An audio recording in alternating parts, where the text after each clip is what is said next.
কারিগরি শিক্ষার কোনো বিকল্প নেই বলে উল্লেখ করেছেন শিক্ষা উপদেষ্টা প্রফেসর ডক্টর চৌধুরী রফিকুল আবরার। তিনি বলেন, দেশে কারিগরি শিক্ষার কোনো বিকল্প নেই। আমি দৃঢ়ভাবে বিশ্বাস করি নতুন বাংলাদেশ গড়ার সুযোগ এসেছে। এতে সামনের সারির কারিগর হবেন কারিগরি শিক্ষা ব্যবস্থার ছাত্রছাত্রীরা, কারণ হাতে কলমে কাজ করার সময় এসেছে। আমাদের প্রযুক্তি সম্পর্কে জানতে হবে, বিজ্ঞান শিখতে হবে। কারিগরি শিক্ষার কোনো বিকল্প নাই।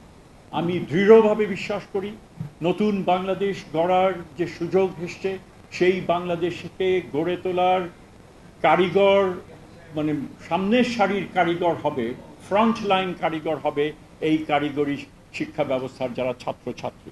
কারণ হাতে কলমে আমাদের কাজ করার সময় আমাদের এসছে। বিশ্ব ব্যবস্থা এখন এমন জায়গায় যাচ্ছে যে আমাকে প্রযুক্তি আমাদেরকে শিখতে হবে, বিজ্ঞান আমাদেরকে শিখতে হবে। সোমবার সকালে নারায়ণগঞ্জের বন্দর উপজেলার গোকুল দাসেরবাগ এলাকায় জামিয়া ইসলামিয়া আলিম মাদ্রাসায় এক অনুষ্ঠানে তিনি এসব কথা বলেন। শিক্ষা উপদেষ্টা বলেন, মাদ্রাসা শিক্ষা ব্যবস্থা আধুনিকায়ন করতে হবে। তারা নিজেরাই সেটা মনে করেন।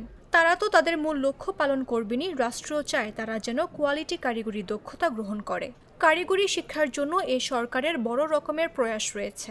একই সাথে সাথে মাদ্রাসা শিক্ষা ব্যবস্থার আধুনিকায়নের একটা তারা নিজেরাই সেটা মনে করেন, এবং সেখানে রাষ্ট্র আমরাও চাই যে তারা যেন দক্ষ হয়ে সে তারা তাদের যে মূল লক্ষ্য সেটা তারা তো পালন করবেনই, সেটা তার সেই শিক্ষা তারা অর্জন করবে।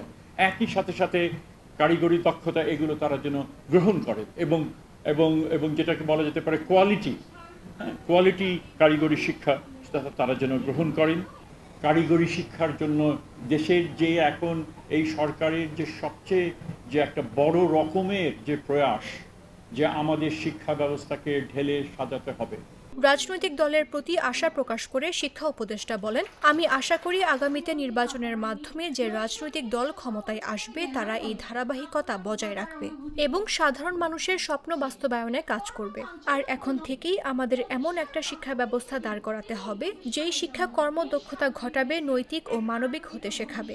সেই শিক্ষার শুরু যেন আমরা করে যেতে পারি। বাংলাদেশকে এখন গড়ে তোলার জন্য আমাদের হাতে অল্প সময়ের জন্য দায়িত্ব এসছে। পরবর্তীকালে যারা রাজনৈতিক তারা জনগণ তাদেরকে নির্বাচিত করবে, এবং আমরা আশা করি আমরা এবং তারা পরবর্তীকালে যারা আসবে, জনগণের যে স্বপ্ন, সমাজকে ঢেলে সাজানোর যে স্বপ্ন, যে শিক্ষা বঞ্চিত জনগণকে যেন শিক্ষার আলোকে সুশিক্ষার আলোকে আলোকিত করা যায়, যেই শিক্ষা তাদের যে ভিতরের যে গুণাবলী রয়েছে সেই গুণাবলীকে স্ফুরণ ঘটানোর জন্য একটা সুযোগ তৈরি করে দিবে, যেই শিক্ষা তাদের কর্মদক্ষতাকে বাড়াবে, যেই শিক্ষা তাদেরকে নৈতিক এবং মানবিক হতে সাহায্য করবে, সেই শিক্ষা যেন আমরা করে যেতে পারি, যে যার ইঙ্গিত আমাদের জেলা প্রশাসক কিছুক্ষণ আগে দিয়েছেন।